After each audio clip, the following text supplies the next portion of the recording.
Well, greetings and welcome back to another devotion here at Extraordinary Connection.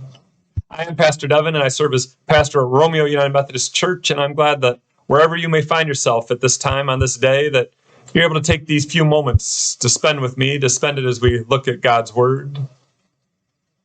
Just this past Sunday, there was a day that I'd been looking forward to. I'd been looking forward to it for some time. It was the first meeting of our youth group here at Romeo. It was the first time we'd met as a group. Had a meeting in some time. We'd had a few fun events, things we were able to do outside, but this was our first formal, regularly scheduled meeting, ones that will be taking place going forward. Now, I've never been shy about the fact that youth ministries, it has been and it probably always will be an important part of my own personal journey, my own ministry. From the time I was one of those youth in the group to the time I had spent as a leader of one of those groups.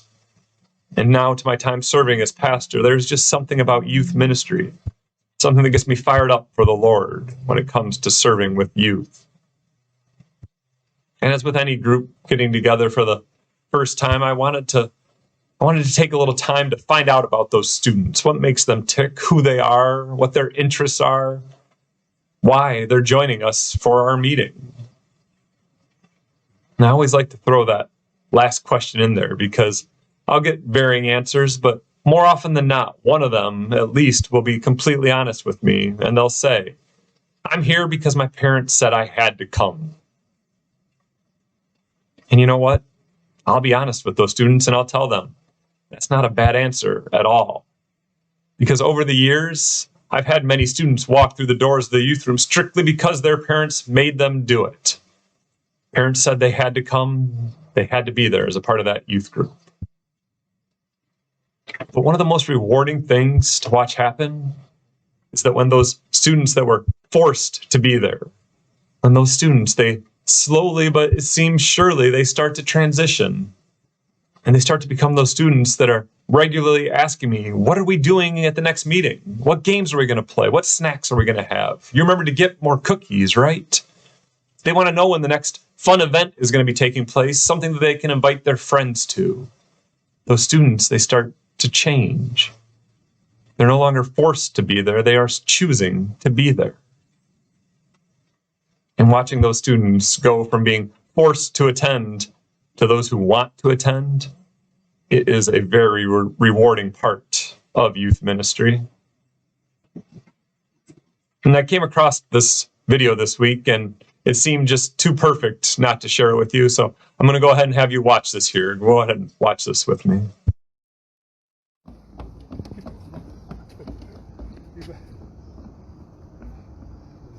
Forrest, come on. You gotta walk on it. Come on. Forrest, come on.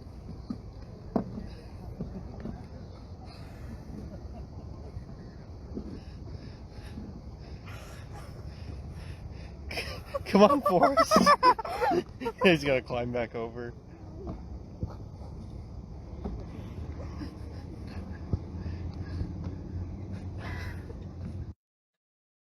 I saw this week, like I said, and it reminded me of one important fact. It reminded me that all of our journeys of faith, they should be just that, our journey. That little boy, he saw that glass floor and he was not having it, right? Even though his parents or his loved ones, whoever they happened to be, they were right there. They were standing out there on that floor, on that glass floor. They were telling him it was okay. He tried, he stuck his foot out there, he edged out onto it a little bit.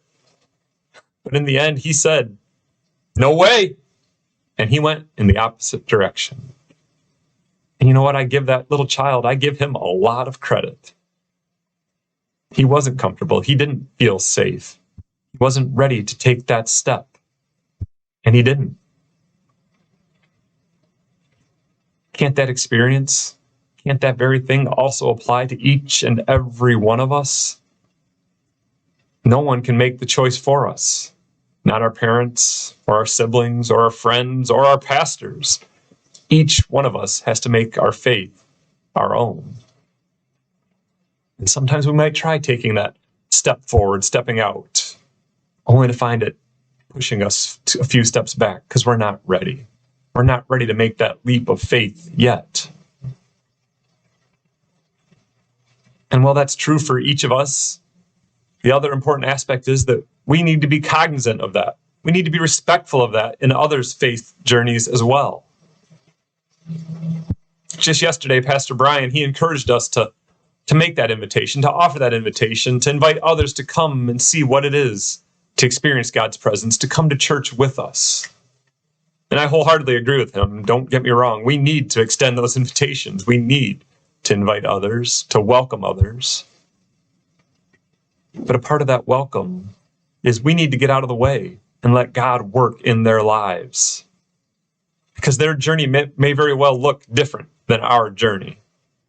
We have to allow them to move as they are comfortable, to make their faith their own, to allow them to wait until they are willing to take that step out in faith, knowing that Christ will be there to guide them, to comfort them, to love and support them all their days.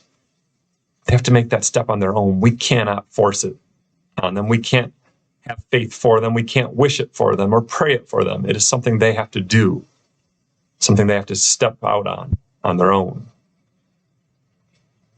And I wholly agree that we are all on this journey together, even if each of our individual journeys looks different.